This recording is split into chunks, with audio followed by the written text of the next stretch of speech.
자, 대북 송금 재판 아직도 진행 중인데 김성태 전 쌍방울 회장이 법정에서 이재명과 공범이 아니다는 진술을 했습니다. 자, 오마이뉴스 법조기자 김종훈 기자 모셨습니다. 안녕하십니까. 예. 야, 이런 진술을 했네요. 그 엄밀히 따지면 법정에서 진술한 건 아니고. 아, 그래요? 법정에서 빠져나와서 제가 MBC를 했습니다. 달라붙었어요. 기자실에서.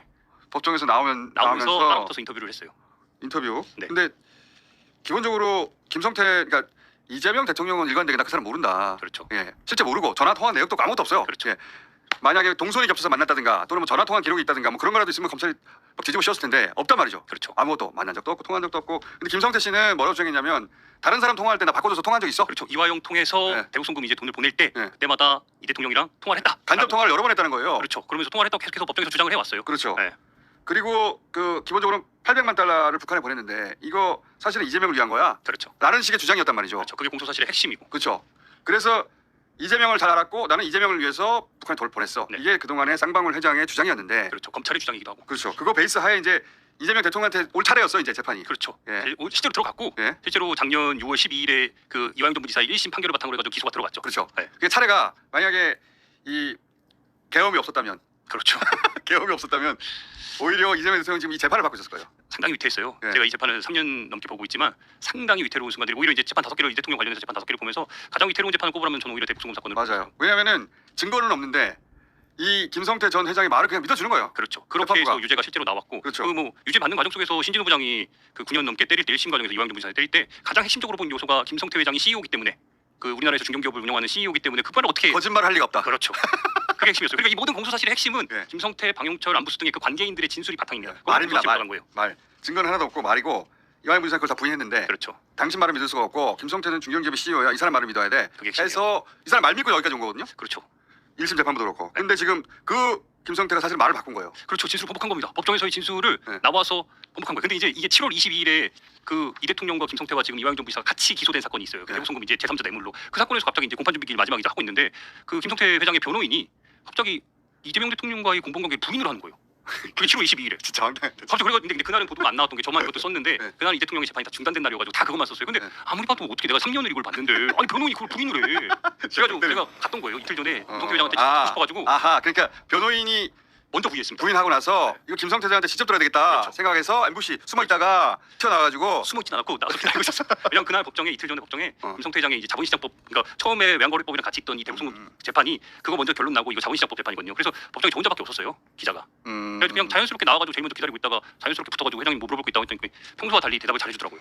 야, 이거 사실 이 3년 동안 이 재판을 제가 그 공판장에 가서 찾아본 건 아닌데 항상 팔로우를 했었어요 기사를. 네, 제가 제일 많이 있었습니다. 네, 팔로우를 했고 내용을 다 숙지하고 있었는데 그 대북 송금 건은 잘 모르시겠지만 한마디로 말해서 김성태 회장 말에 전적으로 의지하고 있는 거거든요. 그렇죠. 예? 그렇죠. 그리고 김성태 회장 말은 사실이 아니라고 말하는 증인들이 있어요. 그렇죠. 왜냐면 김성태 회장이 북한 인사를 필리핀에서 만나서 돈 줬어. 그런데 그 필리핀에 갔던 사람들이 그 북한 사람 안 왔어. 그렇죠. 리오남의 부존재에 대해서 계속 사람들이 주장을 하는데 안 왔다고. 네. 본 사람이 없어라고 말하는데 법정에서 안 받아들이죠. 그렇죠. 전혀 안 받아들이고 오로지 김성태가 말한 것은 사실일 수밖에 없어라고 그걸로. 그러니까 김성태뿐만 아니라 김성태 주변 인물들까지 이제 그 공소사실에 검찰이 공소사실을 막 부연하니까 그렇게 해서 이제 공소사실이 점점 완성되더라고요. 그렇죠. 그게 제일 이상했어요. 제가 이 재판을 계속 보면서 아니 그 김성태의 주장에 반하는 증거 자료들이 막 국정원 맞아요. 문건이라든지 막 등장하는데 리오남의 부존재, 쌍방울의 법인카드, 막 연호수 파티를 입증하는 증거 자료들이 막 등장하는데 여기 반대편에서 이걸 깨부술 만한 증거 자료들이 안 나오고 있어요. 근데 김성태의 주장을 바탕으로 해가지고 내용들이 계속해서 산처럼 쌓여가고 그게 유죄로까지 이어지니까 계속 생각이 드는 거예요. 이상하다. 너무 이상한 재판이죠. 이상하다. 그래서 야 이것은 이재명을 죽이려고 이 사법부가 빌드업하는 거구나라고 의심하는 사람이 많았죠. 보면은 자연스럽게 이상하다는 생각 계속 들어요. 맞아요. 이걸 꾸준하게 보면은 이상하다. 지금 그 조국 사건도 마찬가지인데 이런 사건들의 특징이 있습니다. 보통 처음에는 크게 관심을 안 가지거든요. 몇 년간. 그렇죠. 실제 재판이 어떻게 진행될지 몰라요. 그렇죠. 근데 그 재판을 꾸준히 이제 추적한 사람들 얘기를 들어보면 황당한 일이 많이 벌어져요. 그 안에서.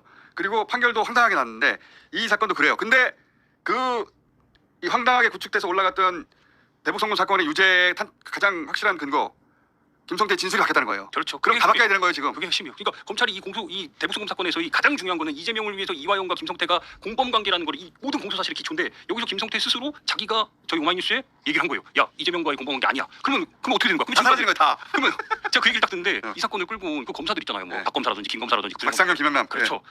아 얼굴들이 막 떠오르는 거예요. 그러면 이거 어떻게 책임질 거야? 그러니까 공범 관계가 없으면 이 사건 자체가 성립이 안 되는 거예요 그냥. 그렇죠.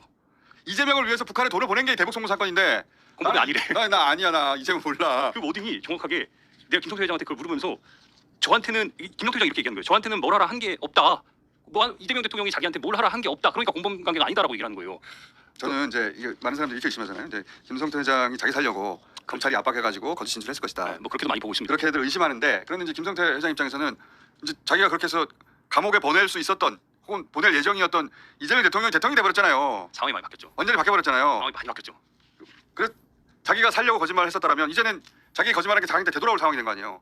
그래서 자기가 입장을 바꿀 수밖에 없었을 거라고 생각하는데 아시겠지만 23년 1월에 김성태 회장이 태국에서 잡혀 들어올 때 네. 처음부터 이 대통령과의 관계를 주장하지 않았어요. 맞아요. 그런데 20일 뒤에 그 주변인들이 막 잡혀 들어가고 그 부인들이 이제 뭐 쌍방울 관계자들의 부인들까지 막 전부 다 탈탈 털리고 과정 속에서 진술을 바꿉니다. 바꾸죠. 그리고 쌍방울 관계자들의 진술도 다 바뀌고 그게 기초 사실이 되는 겁니다. 그리고 다시 바꾼 거예요. 이번에. 그러니까 이거는 수사를 뭘 해야 되냐면 김성태 입장이 왜 바뀌었는지 김성태를 수사한 사람들 그게 써야 돼요. 핵심이에요. 네. 그게 핵심이에요. 그 과정 속에서 우리가 지금까지 막 연어술 파티 뭐 네. 이렇게 해가지고 거기서 뭐 회의했다. 이 모든 내용들의 기초는 김성태 회장의 진술이 변화되는 과정 속에서 발생한 그렇죠. 것이거든요. 이 과정 속에서 이화영 전 부지사에 대한 진술 번복까지 이렇게 계속해서 유도했던 건데 거기 그러면 왜 그랬냐? 23년 1월에 왜 그랬냐? 여론수 파티는 뭐냐면은 김성태 그 제소돼 있던 수감돼 있던 김성태 비위도 맞춰주고 맞아요. 먹는 것도 들여서 먹게 해주고 네. 검찰이 그랬다는 거예요. 그렇게 해서 회유하고 하면서 김성태의 진술을 계속 다듬어 갔다라는 게 이하영 부지사의 주장입니다. 그렇죠. 자기도 그 자리에 같이 있었으니까. 제가 단독 보도했습니다. 그러니까 그런데 그런 주장을 했는데 처음에는 검찰에서는 우리 그런 수파티 할 수 없다고 했는데 나중에 영수증이 나왔잖아요. 네. 근데 안 받아들였어 법원에서. 그렇죠. 그 영수증 그 장소들을 다 찾아다녔거든요. 그래서 결제한 실제 위치까지 다 확인했는데 이하영 부지사의 진술이 맞다는 게 확인됐는데도 안 받아들였어요. 안 받아들였어요. 전부 다. 네. 자 그리고 국정원 보고서도 안 받아들였어요. 안 받아줘요. 그 심지어 국정원 그 블랙 요원이 법정에서 1차 때, 2차 때 다 나와가지고 1심 때와 20대 다 나와 다 증언했거든요. 안 받아들였어요. 그 국정원의 진술은 뭐냐면 이재명 쪽에서 북한에 투자한 그런 흔적이 없다. 주가 조작을 위한 움직임들 그러니까 이런 것들이 있다. 김성태 쪽에서 주가 조작을 위해서 북한에 돈을 보내고 한 움직임은 있다. 근데 안 받아들였어 다. 그러니까 그걸 보고 있으면 어떻게 안 받아들이냐고. 국정원 보고서인데.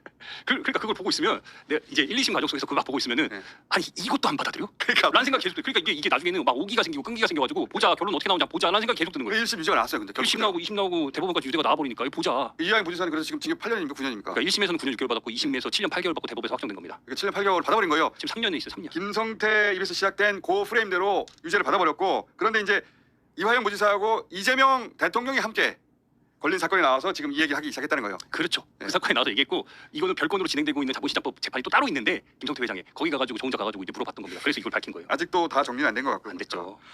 그리고 지금 배상윤 회장. 네. 배상윤 회장은 김성태 전 회장과 절친입니다. 근데 진실을 알고 있는 사람으로 그렇죠. 지금 우리가 알고 있는 이 배상윤 회장도 얼마 전에 SBS 단독 인터뷰에서 이재명과 관계없다 이거 그렇죠. 얘기했잖아요. 네. 이분 왜 아직도 안 들어오시나? 그러니까 8월에 들어온다고 했는데 아직 8월까지 남아 있으니까 좀 기다려보고 있는데 그 배상윤 회장 밑에서 알펜시아 담당했던 조화무게 부회장 있잖아요. 그분이 이야기했던 게 조화무게 배상윤 그다음 김성태 서로 의형제라고 했거든요. 그래서 그렇죠. 그 당시에 김성태 회장이 진술을 2023년 1월께 바꾼 이유를 막 조목조목 다 설명을 해요. 그 당시에 다 털리기 시작했고 그리고 이제 가장 결정적으로 모든 사업 과정 속에서 대북송 과정 속에서 KH와 쌍방울이 같이 움직였는데 실제로 법정에서 같이 움직인 모습들이 계속 나왔거든요. 현출됐거든요. 배상윤이라는 사람은 대북 송금 그 북한과 사업에 같이 했던 사람이에요. 그렇죠. 그래서 자기가 그 속사정을 잘 알고 있다. 근데 이 양반은 도망가가지고 안 돌아왔고요. 그렇죠. 그리고 그 움직임을 8월에 들어와서 그러니까 SBS의 인터뷰에서 이재명 대통령과의 관계가 없다는 걸 얘기를 했고 그리고 8월에 들어와서 밝힌다는 듯이 얘기를 했으니까 그 막 얼마나 심장이 막 벌렁벌렁하겠어요. 이런 상황 속에서. 그래서 지금 김성태 회장은 이 허위 진술을 한 셈이 됐고, 그죠? 그렇죠. 결과적으로 그렇게 됐는데 법정에서 허위 진술을 한 셈이 됐는데 이 대북 송금건도 한 번에 싹 말아서 정리가 되지 않을까? 조만간? 그렇게 보입니다. 저도 요즘에 김성태 회장이랑 이거 인터뷰하면서 느낀 바는 요거 결론을 향해서 나아가고 있구나라는 생각이 좀 자기도 잘못생겼잖아요. 이 과정에서 자기 죄는 줄이면서 어떻게 이걸 정리할까 고민하고 있을 거예요. 그렇게 보이고 근데 다만 이 사건에서 진짜 핵심은 이 사건을 지금까지 이끌어온 그 검사들 그렇지. 그거 놓쳐서는 안 됩니다. 이 특검 해야 돼요. 진짜 놓쳐서 안 돼요. 검사들 상대로 사건을 어떻게 특수부 그러니까 윤석열의 똘마니들이 어떻게 이재명을 죽이기 위해서 이런 작업을 했는가? 그런 작업이죠 이게. 진짜 놓치면 안 돼요. 이 부분은. 자. 그리고 거기에 같이 너무 일방적으로 이걸 확인해준 수원지법의 재판부도 같이 확인해야 됩니다. 그 재판부 중에 일부가 지금 영장 실질 심사를 하고 있잖아요. 다 연결된 이야기예요. 자, 수원이 재밌습니다. 가서 보세요. 김종훈 기자님 저희가 주기적으로 모시고 이거 어떻게 돼가는지 체크해보게 업데이트해보겠습니다. 자, 여기까지 하겠습니다. 감사합니다. 네.